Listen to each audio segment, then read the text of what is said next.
By the second night after receiving the archive, I understood something fundamental.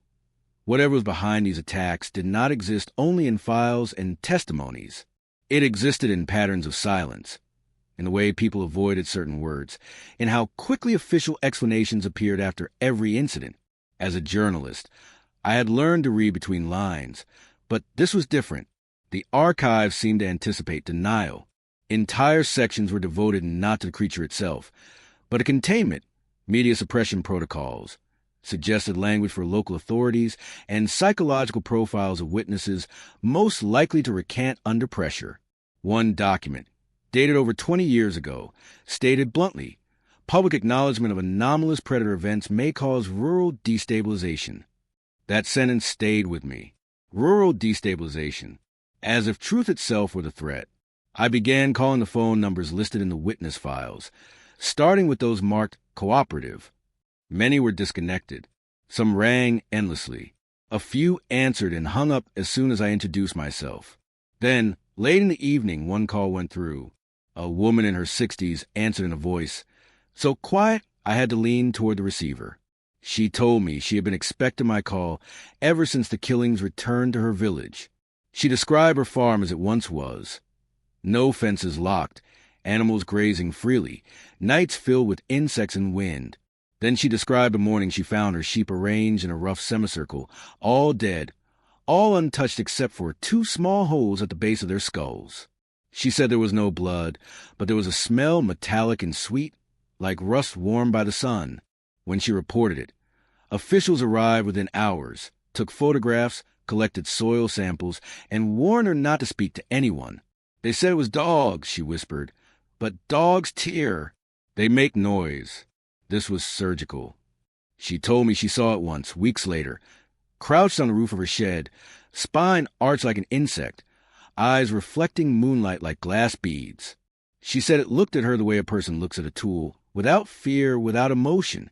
Then it dropped soundlessly into the darkness. I cross-referenced her account with the archive.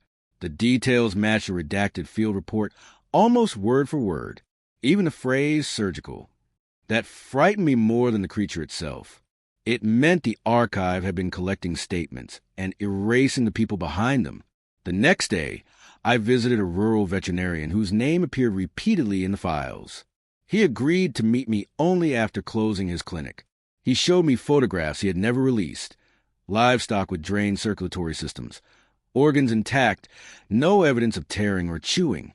He told me that in some cases, the puncture wounds were cauterized, as if sealed instantly. Nothing in nature does that, he said. Not teeth, not claws. When I asked him why he never spoke publicly, he laughed, a short, bitter sound. He told me that after submitting his findings, his funding disappeared, his professional license was audited, and strangers began parking outside his home at night. The archive, I realized, was not just a record of a monster. It was a record of fear, institutional and personal.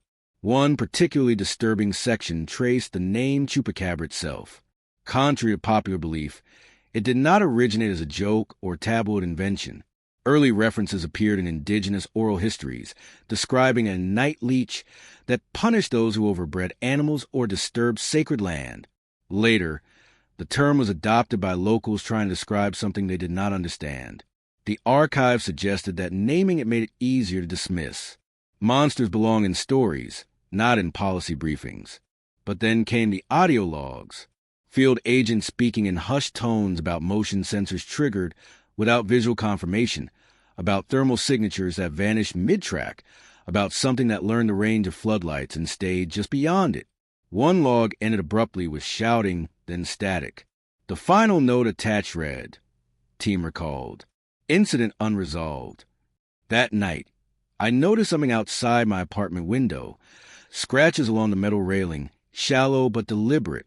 Probably a coincidence, I told myself. Probably. Yet as I listened again to the voicemail breathing, layered beneath the clicking, I thought I heard something else. A rhythm. As if whatever made that sound was very close and listening too.